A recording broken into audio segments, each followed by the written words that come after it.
On blast. It's How to Make It in America.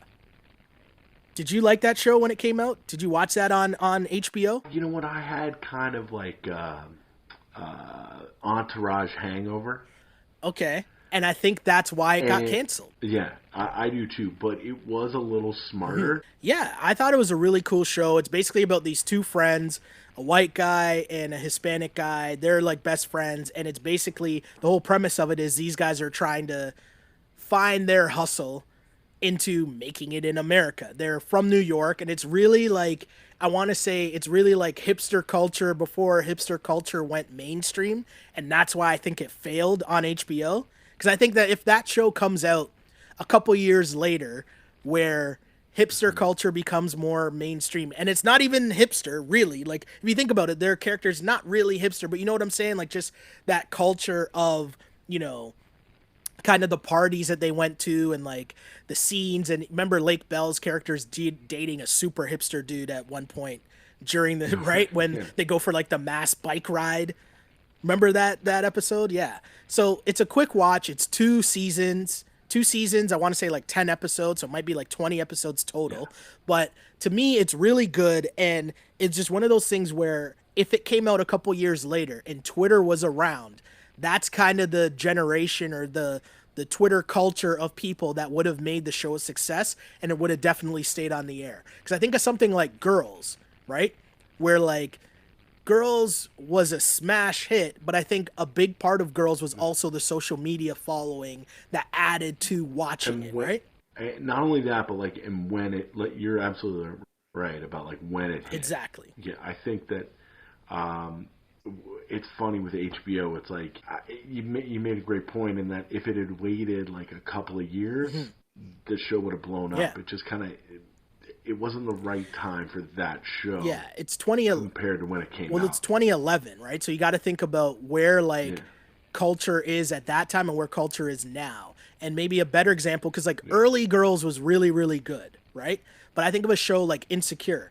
Insecure is a smash. Insecure is really, really good show from the beginning.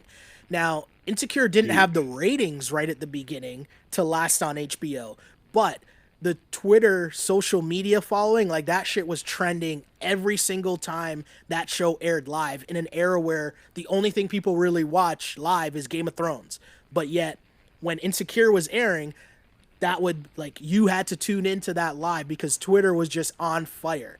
And I think that representation made it so HBO couldn't cancel it. Like, there's no way you could even say, oh, ratings are bad, but it didn't matter. Like, you had to greenlight that show for more seasons. And I think the same thing could have happened to How to Make It in America, just because you had, again, we talked about characters. It's an ensemble cast, but really good characters that you were all rooting for these guys to make it. And it showed you the different subsections of New York, whether you're talking about race, you know, cultural background, age, you know, even gender, whatever it is, there was something for you in that show. And it was just funny. Like, it was fun. It had the fun vibe of Entourage, but also I think like the more likable, relatable characters, if that makes sense. How to Make It in America was a better cross of people. Like, they had all kinds of different characters from all different backgrounds hanging out with each other. And I don't think that's something you see a lot on TV where that's not the storyline.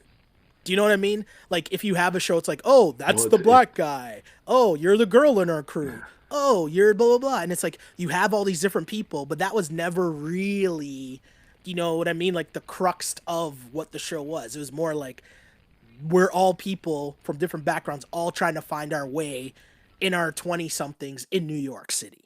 It did almost what Girls couldn't do. Yeah. Was show the relationships with a different wide range of people rather than just all these people in the same socioeconomic. Exactly. And Girls became like the funny joke because you're watching it and making fun of it because it's like, these are just like rich white girl problems, right? Like, that's kind of what it turned into. And you're kind of just like laughing at it like, shut up. Like, why are you, right? Like, that kind of turned into what Girls was. And I hate that Girls and Insecure always gets, you know, because I think they're two different shows, but I think the story of the two like main characters in terms of these are strong, like powerful, great female voices that were able to get their own shows off the ground. I think that's the part that always made those shows link. But overall, the other one too is like the cool juxtaposition of Marnie and Molly. ooh, Right? yeah, Like, yeah. like That's incredible. they're like kind of that same kind of person. Yeah, and it's like at one point you're like, oh, I kind of feel bad, and then you're like, oh no, you're an absolute sociopath, man. That's like, awesome. I never actually did that before. I like who, that. Yeah. The girl who plays Molly, I think, in Insecure. Insecure is unbelievable. So good. I remember like so good, but so you're just like, oh my god, like whoa, like you could totally see yourself. That was it was the same thing with Marnie. It was like, oh yeah, like one night out in the town and I met you, like yeah, I'm sure like you'd get, and then you'd be like, oh my god, what have I done? What did I just do? Yes, that's so true. I like that comparison. I never even broke it down to that level, but I like that. It's so true. That's my recommendation for people. Go watch. If you haven't seen it, go watch How to Make It in America. It's a quick watch. And again, what else do you have to do? And I bet you once you start it, it's just such a fun watch that you will just continue watching it and you'll be done. You'll be done the 2 seasons very quickly by the time we meet again, and you can tell us how good the show was. On blast.